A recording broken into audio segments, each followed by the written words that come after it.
एक हीलर की ज़िंदगी बहुत सारे टेस्ट से गुज़रती है, उतार चढ़ाव, तब जाके यूनिवर्स उसे ब्लेसिंग्स देते हैं।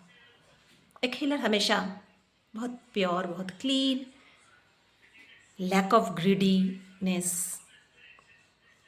Lack of impurity, always stick to truth, integrity, authenticity, ये होना चाहिए। पर आजकल की हीलिंग और स्पिरिचुअलिटी तो एक बिजनेस बन चुका है।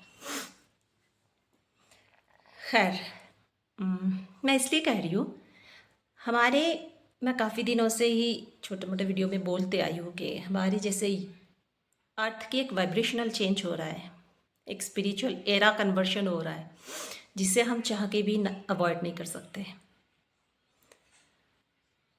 और ये हीलर्स बहुत अच्छी तरह से फील कर पाते, इसकी वाइब्रेशन, इसकी एनर्जी।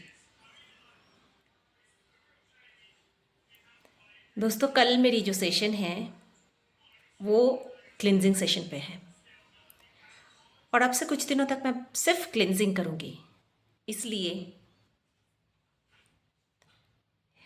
कि अब क्लिनजिंग की ज़रूरत है, बहुत सिलेक्टिव लीविंग की ज़रूरत है, क्योंकि जो डिसीजन एक हीलर लेते हैं उस पर कई लोगों की ज़िंदगी डिपेंड करता है। स्किल्स को जाने बगैर, स्किल्स को समझे बगैर हम उसे अप्लाई नहीं कर सकते, और अप्लाई करें भी तो उसकी नेगेटिव इफेक्ट सीधा हीलर को पड़ता है। ज्वाइन कीजिए कल से मेरी मॉर्निंग सेशन में, जब भी मैं आऊँगी अल्टरनेटिवली, या किसी को भी मैं करने के लिए रिक्वेस्ट करूँगी या एप्लीकेशन दूँगी, उनके लिए यही अपील रहेगी कि क्लिनजिंग कीजिए पहले।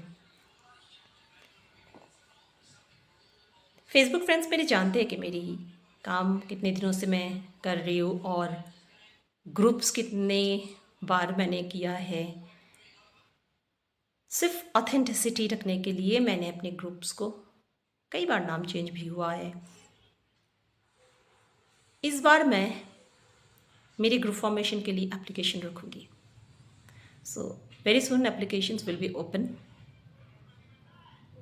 और मैंने डिसाइड ही कर लिया है कि पहले से ही सोचा था, लेकिन वो एक ज़्यादा एम्पैथेटिक हो जाने से ना कभी कभी रॉन्ग डिसीजन भी हो जाता है। तो based on skill and truth, जो हीलर्स की कैरेक्टरिस्टिक्स अभी मैं बोल रही थी, और सबसे बड़ी बात है कि उनको किसी वैलिडेशन की ज़रूरत नहीं होती है जो हीलर्स होने के लिए आए हैं। हम में से सभी ज़िंदगी में बहुत सारे एक्सपीरियंस से गुजरते हैं, लेकिन हर कोई हीलर नहीं बन जाते। तो कुछ पैरामीटर्स देख के ही मैं टीम में सिलेक्शन करूँगी। नॉट ओनली दैट, आगे से मैं किसी को इनिशिएट भी करूँगी स्पिरिचुअली, तो बहुत सोच समझ के करूँगी ताकि उसकी मिसयूज़ ना हो।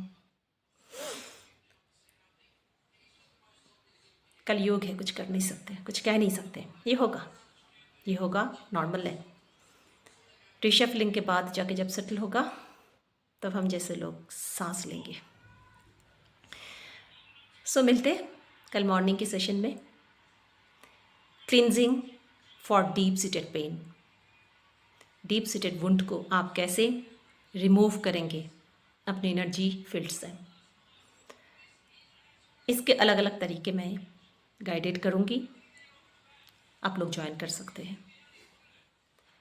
रिसेंटली एक केस से भी मेरी बात चल रही थी, एक इंसान से जो मुझसे कह रहे कि मेडिटेशन करने के बाद मुझे सारे नेगेटिव एनर्जीज फील होता है चारों तरफ, इससे पहले कभी नहीं होता था। तो मैंने कहा कि मेडिटेशन कर रहे हो इसीलिए ही फील हो रहा है।